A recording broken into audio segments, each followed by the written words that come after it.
pe atunci rămâi aici, ai să lucrezi, ești liber, gata, dar nu ai voie să mergi acasă.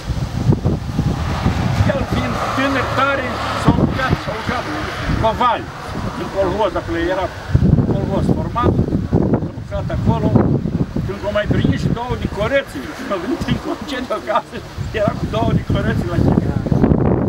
Dar totuși acasă, cu familia noastră, au fost mai de două ori în concediu, dar eu nu știu, dar село Чураховка. Și acesta a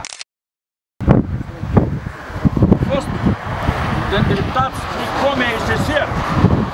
Nu i-a dat la un loc. S-a căsătorit și a venit cu dânsa acasă. Și aici, la primărie,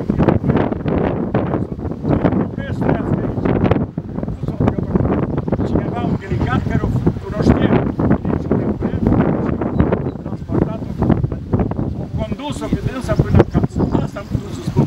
El, cu șele, era numai eu și el.